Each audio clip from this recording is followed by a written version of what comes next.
ಶಿಗ್ಗಾಂವ್ ನಗರದಲ್ಲಿ ಪುಸ್ತಕ ಪರಿಮಳ ಕಾರ್ಯಕ್ರಮ ಜರುಗಿತು. ಕನ್ನಡ ಸಾಹಿತ್ಯ ಪರಿಷತ್ತು ಶಿಗ್ಗಾಂವಿ, ಶರಣ ಸಾಹಿತ್ಯ ಪರಿಷತ್ತು ಸಿಂಗಾವಿ, ಕರ್ನಾಟಕ ಕಾರ್ಯನಿರತ ಪತ್ರಕರ್ತರ ಸಂಘ ಶಿಗ್ಗಾಂವಿ, ಶ್ರೀ ಪಂಡಿತ್ ಪುಟ್ಟರಾಜ ಗವಾಯಿಗಳವರ ಕಲಾ ಸಂಸ್ಥೆ ಶಿಗ್ಗಾಂವಿ, ಪೃಥ್ವಿ ಹರಿ ವರ್ಕ್ ಜಯನಗರ ಶಿಗ್ಗಾಂವ್ ಇವರುಗಳ ಸಂಯುಕ್ತಾಶ್ರಯದಲ್ಲಿ ಪುಸ್ತಕ ಪರಿಮಳ 2 ಕಾರ್ಯಕ್ರಮ ನಡೆಯಿತು. ಆಯ್ದ ಬರಹಗಾರರ ಹೊಸ ಪುಸ್ತಕಗಳ ವಿಮರ್ಶೆ, ದೊರೆಗಳ ಸಂಗಮ ಮತ್ತು ಸಂವಾದ ಹೊಸ ಹೆಜ್ಜೆ ರವಿವಾರದಂದು ಶ್ರೀ ಸಂಗನ ಬಸವ ಮಂಗಲ ಭವನ ವಿರಕ್ತ ಮಠದಲ್ಲಿ ನಡೆಯಿತು. ದಿವ್ಯ ಸಾನ್ನಿಧ್ಯವನ್ನು ಶ್ರೀ ಸಂಗನ ಬಸವ ಮಹಾಸ್ವಾಮಿಗಳು ವಿರಕ್ತ ಮಠ ವಹಿಸಿದ್ರು. ಉದ್ಘಾಟಕರಾಗಿ ಶ್ರೀ ಅರುಣ್ ಹೊಡದ ಗೌಡ್ರು ಆಗಮಿಸಿದ್ರು. ಅಧ್ಯಕ್ಷತೆಯನ್ನು ನಾಗಪ್ಪ ಬೆಂತೂರ ವಹಿಸಿದ್ರು. ಪ್ರಾಸ್ತಾವಿಕವಾಗಿ ಶ್ರೀ ಮಹಂತೇಶ ನಾಯ್ಕೋಡಿ ಮಾತನಾಡಿದ್ರು. ಮುಖ್ಯ ಅತಿಥಿಗಳಾಗಿ ಫಕೀರೇಶ ಕೊಂಡಾಯಿ, ಶಂಭುಕೇರಿ, ಶ್ರೀಮತಿ ಲಕ್ಷ್ಮೀ ಕಡಪ್ಪನವರ್ ಭಾಗವಹಿಸಿದ್ರು. ಪುಸ್ತಕದ ವಿಮರ್ಶಕರಾಗಿ ಶ್ರೀ ಶಶಿಕಾಂತ್ ರಾಥೋಡ್, ಶ್ರೀ ನಾಗರಾಜ್ ಹುಣಸಿಕಟ್ಟಿ ಭಾಗವಹಿಸಿದ್ರು. ಶಿಗ್ಗಾಂವಿ ಹೂರು ಸಾಹಿತ್ಯ 100 ಕೃತಿಯೇ ಲೇಖಕರಾದ ಶ್ರೀ ಶಿವಾನಂದ್ ಮ್ಯಾಘೇರಿ ಹಾಗೂ ಚಿತ್ತದೊಳಗಿನ ಚಿತ್ತಾರ ಕೃತಿಯ ಲೇಖಕಿಯಾದ ಶಕುಂತಲಾ ಎಫ್ ಕೋಣನವರ್ ಉಪಸ್ಥಿತಿ ಇದ್ದರು. ಸಾಧಕರಿಗೆ ಸನ್ಮಾನದ ಪ್ರಯುಕ್ತ ಸನ್ಮಾನಿತರಾಗಿ ಆಗಮಿಸಿದ ಶ್ರೀ ಪರಮೇಶ ಲಮಣಿ, ಬಸವರಾಜ ಹೊನ್ನಣ್ಣವರ್, ಶಂಕರಗೌಡ ಪಾಟೀಲ್, ಶ್ರೀಮತಿ ವಿಜಯಲಕ್ಷ್ಮಿ ಗುಡಮಿ ಸನ್ಮಾನ ಸ್ವೀಕರಿಸಿದ್ರು. ಹಾಗೂ ಕಾರ್ಯಕ್ರಮದಲ್ಲಿ ಕನ್ನಡ ಅಭಿಮಾನಿಗಳು, ಸಾಹಿತಿಗಳು, ಪತ್ರಿಕಾ ಮಾಧ್ಯಮದವರು ಭಾಗಿಯಾಗಿದ್ದರು. ವರದಿ ಮಲ್ಲಿಕಾರ್ಜುನ ಶಿಗ್ಗಾಂವ. ನಡೀತಾ ಇರತಕ್ಕಂಥ ಪುಸ್ತಕ ಪರಿಮಳ 2 ಆಯ್ದ ಕವಿಗಳ, ಹೊಸ ಕವಿಗಳ ಪುಸ್ತಕ ವಿಮರ್ಶೆ ಸಂವಾದ ಕಾರ್ಯಕ್ರಮಕ್ಕೆ ನೀವೆಲ್ಲರೂ ಸಾಕ್ಷೀಕರಿಸಿದ್ದೇವೆ. ಅಂದರೆ ನಾವು ಕನ್ನಡವನ್ನ ಕಟ್ತಕ್ಕಂಥ ಗಟ್ಟಿ ಕಾಳುಗಳು ಅಂತ ಅರ್ಥ. ಒಂದ್ಸಾರಿ ಜೋರಾಗಿ ಚಪ್ಪಾಳೆ ತಟ್ಟೋಣ. ಯಾಕಂದ್ರೆ ನಾವು ಇಲ್ಲಿ ಇಷ್ಟು ಜನ ಸೇರಿದ್ದೇವೆ ಅಂದ್ರೆ ನಮ್ಮ ಸೌಭಾಗ್ಯ, ನಮ್ಮ ಪುಣ್ಯ.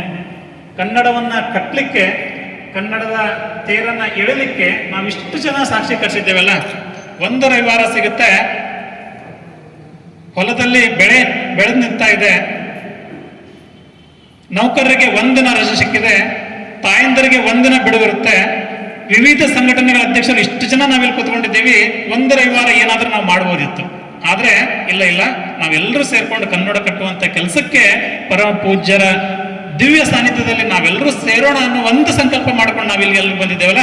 ಹಾಗಾಗಿ ತಮಗೆಲ್ಲರಿಗೂ ಸಹ ನಾನು ಪ್ರಣಾಮಗಳನ್ನು ಮೊದಲನೇದಾಗಿ ಕನ್ನಡ ಸಾಹಿತ್ಯ ಪರಿಷತ್ತಿನ ಅಧ್ಯಕ್ಷನಾಗಿ ತಮಗೆ ಪ್ರಣಾಮಗಳನ್ನು ಸಲ್ಲಿಸಲಿಕ್ಕೆ ಇಷ್ಟಪಡ್ತೇನೆ.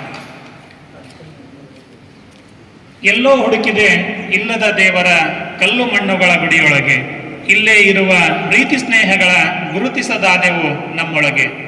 ಎಲ್ಲಿದೆ ನಂದನ, ಎಲ್ಲಿದೆ ಬಂಧನ, ಎಲ್ಲ ಇದೆ ಈ ನಮ್ಮೊಳಗೆ. ಒಳಗಿನ ತಿಳಿಯನು ಕಲಕದೆ ಇದ್ದರೆ ಅಮೃತದ ಸವಿ ಇದೆ ನಾಲಿಗೆಗೆ, ಅಮೃತದ ಸವಿ ಇದೆ ನಾಲಿಗೆಗೆ. ಈ ಒಂದು ಕಾರ್ಯಕ್ರಮವನ್ನ ಆಯೋಜನೆ ಮಾಡಬೇಕು ಅನ್ನೋ ಒಂದು ಸಂಕಲ್ಪವನ್ನ ಮಾಡಿಕೊಂಡು, ಪರಮ ಪೂಜ್ಯರಲ್ಲಿ ನಿವೇದನೆ ಮಾಡಿಕೊಂಡು, ಕನ್ನಡ ಸಾಹಿತ್ಯ ಪರಿಷತ್ತಿನ ತಾಲೂಕು ಘಟಕದ ಸರ್ವ ಪದಾಧಿಕಾರಿಗಳಲ್ಲಿ ಇಲ್ಲ ಎಲ್ಲರೂ ಒಂದು ಕಾರ್ಯಕ್ರಮವನ್ನು ಮಾಡ್ತಾರೆ, ನಾವು ಹೊಸ ಕಾರ್ಯಕ್ರಮ ಯಾಕೆ ಮಾಡಬಾರ್ದು? ಹೊಸತನಕ್ಕೆ ಮುನ್ನುಡಿ ಶಿಗ್ಗಾಂವಿ ತಾಲೂಕಿನಿಂದನೇ ಆಗಿದೆ. ಇತಿಹಾಸವನ್ನು ನೋಡಿದಾಗ ಇಡೀ ಪ್ರಪಂಚಕ್ಕೆ ಗುರು ಶಿಷ್ಯ ಪರಂಪರೆಯನ್ನು ಕಟ್ಟಿಕೊಟ್ಟಂತ ತಾಲೂಕು ಯಾವುದಾದ್ರೂ ಇದ್ರೆ ಅದು ನಮ್ಮ ಶಿಗ್ಗಾಂವಿ ತಾಲೂಕು. ನಮ್ಮ ಶಿಗ್ಗಾಂವಿ ನಮ್ಮ ಹೆಮ್ಮೆ. ಹಾಗಾದ್ರೆ ಅಂತ ಮಹನೀಯರು ಕಟ್ಟಿಕೊಟ್ಟಿರ್ತಕ್ಕಂಥ ಆ ಕನ್ನಡ ಸಾಹಿತ್ಯ ಪರಿಷತ್ತಿನ ಪರಿಮಳವನ್ನ ನಾವು ಮುಂದೊಂದು ದಿನ ಮತ್ತೊಬ್ರು ಮಾತಾಡಬೇಕು. ವೇದಿಕೆ ಮೇಲೆ ನಿಂತ್ಕೊಂಡು ನಾನು ಮಾತಾಡುವಂಥದ್ದಲ್ಲ. ನಾನು ಕನ್ನಡ ಸಾಹಿತ್ಯ ಪರಿಷತ್ತಿನ ಅಧ್ಯಕ್ಷನಾಗಿ ನನ್ನ ಜೊತೆಗಾರಿರ್ತಕ್ಕಂಥ ರಮೇಶ್ ಅವರಾಗಿರ್ಬೋದು, ಮಾಂತೇಶ್ ಅವರಾಗಿರ್ಬೋದು, ಆತ್ಮೀಯರು ಮತ್ತು ನಮಗೆ ಸದಾ ಮಾರ್ಗದರ್ಶಕರಾಗಿರ್ತಕ್ಕಂಥ ಮ್ಯಾಗೇರಿ ಅಣ್ಣವರಾಗಿರ್ಬೋದು, ಶಶಿಕಾಂತ್ ರಾಠೋಡ್ ಅವರಾಗಿರ್ಬೋದು, ಮಲ್ಲೇಶಣ್ಣವರಾಗಿರ್ಬೋದು, ಅರುಣ್ ಹುಡೇದ್ಗೌಡರಾಗಿರ್ಬೋದು, ಪಂಡಿತ್ ಪುಟ್ಟ ಕವಿ ಗವಾಯಿಗಳ ಸಂಘದ ಗೌರವಾನ್ವಿತ ಅಧ್ಯಕ್ಷರು ಮತ್ತು ಸರ್ವ ಸದಸ್ಯರಾಗಿರ್ಬೋದು, ತಾಯಂದ್ರಾಗಿರ್ಬೋದು, ರೈತರಾಗಿರ್ಬೋದು, ಪತ್ರಿಕಾ ಮಾಧ್ಯಮದ ಮಿತ್ರರಾಗಿರ್ಬೋದು, ಹೀಗೆ ಎಲ್ಲ ಹಿರಿಯರು ಏನೋ ಒಂದು ನಂಬಿಕೆಯನ್ನಿಟ್ಟು ಯುವಕರಿಗೆ ಒಂದು ಅವಕಾಶವನ್ನು ಕೊಟ್ಟಿದ್ದಾರೆ.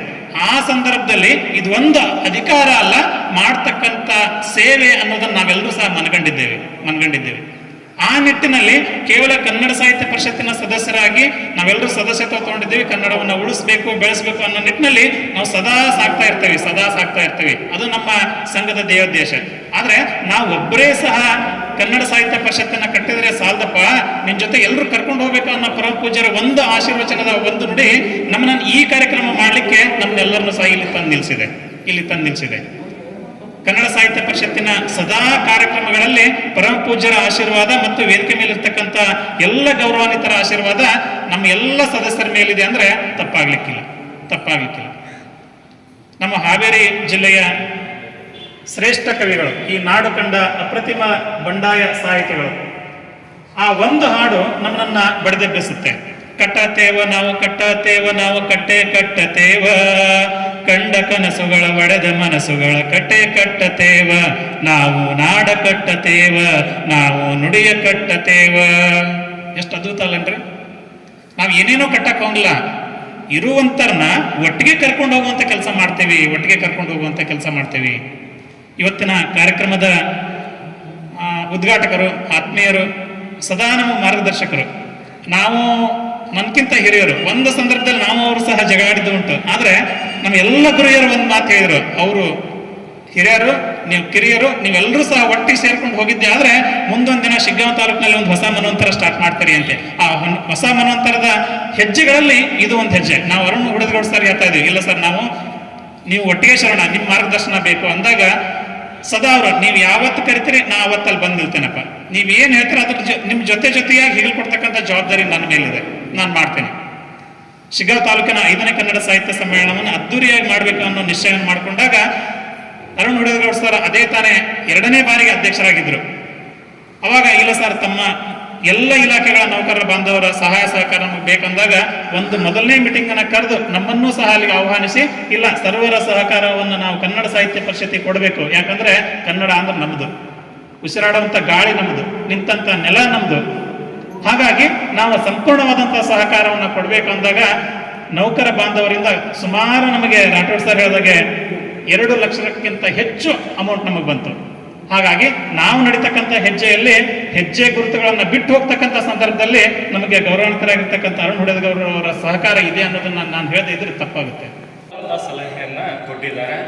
ಮುಂದಿನ ಸಾಹಿತ್ಯ ಸಮ್ಮೇಳನಕ್ಕೆ ಪರಮ ಪೂಜ್ಯರೇ ನಮ್ಮ ಸಾಹಿತ್ಯ ಸಮ್ಮೇಳನ ಅಧ್ಯಕ್ಷರಾಗಬೇಕು, ಅದಕ್ಕೆ ತಮ್ಮೆಲ್ಲರ ಸಹಕಾರ ಬೇಕು ಅಂತ ವೇದಿಕೆ ಮೂಲಕ ನಮ್ಮೆಲ್ಲರಿಗೂ ನಾನು ತಿಳಿಸ್ಕೊಳ್ತಾ ಇದ್ದೀನಿ. ಬಹುಶಃ ಕಳೆದ ಬಾರಿ ಕೊನೆಗಳೊಳಗೆ ಅವರ ಹೆಸರು ಪ್ರಸ್ತಾಪ ಬಂತು. ಅದರ ಅನಿವಾರ್ಯ ಕಾರಣಕ್ಕೆ ಅದು ಬದಲಾವಣೆ ಆಯಿತು ಅನ್ನೋದನ್ನು ವೇದಿಕೆ ಮೇಲಿದ್ದರೆ ಎಲ್ಲರಿಗೂ ಕೂಡ ಗೊತ್ತಿದೆ. ಮುಂದಿನ ಸಮ್ಮೇಳನವನ್ನು ಈ ನಾಗಪ್ಪ ಬೆಂಗಳೂರು ಸರ್ ಅವರ ಅಧ್ಯಕ್ಷತೆಯಲ್ಲೇ ಆಗಬೇಕು. ಆ ಅಧ್ಯಕ್ಷತೆ ಒಳಗೆ ಪರಮ ಪೂಜ್ಯರು ಕೊನೆಗಳಿಗೊಳಗೆ ನಾವೆಲ್ಲರೂ ಒತ್ತಾಯ ಮಾಡಿ ನೀವ ಆಗದ್ರಿ ಅಂದಾಗ ಅವ್ರೊಂದು ಮಾತು ಹೇಳಿದ್ರು, ಈ ಕಲ್ಯಾಣ ಮಂಟಪ ಬಿಟ್ಟು ಹೊರಗೆ ಹೋಗ್ಬೇಕು. ಈ ಕಲ್ಯಾಣ ಮಂಟಪ ಬಿಟ್ಟು ಈಗೂ ಕೂಡ ಅದ ಮಾತಾ ಹೇಳಿದ್ರು, ಕಲ್ಯಾಣ ಮಂಟಪ ಇವತ್ತ ಲಾಸ್ಟ್ ಕಾರ್ಯಕ್ರಮ ಹೆಸರು ಪ್ರಸ್ತಾಪ ಮಾಡಿದ್ರಿ, ಇವತ್ತ ಕೊನೆ ಕಾರ್ಯಕ್ರಮ ಅಂದ್ರೆ ಬಹುಶಃ ನಾವು ನಮ್ಗೆ ಹೇಳೋದು ತಪ್ಪಾಗುತ್ತೆ.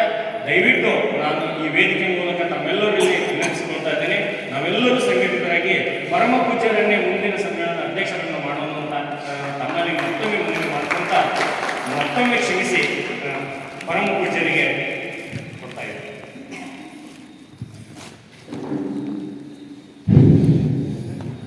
ಶ್ರೀ ಗುರು ಬಸವಲಿಂಗಾಯ ಎಲ್ಲ ಮನೋರಂಜನದ ದೈವ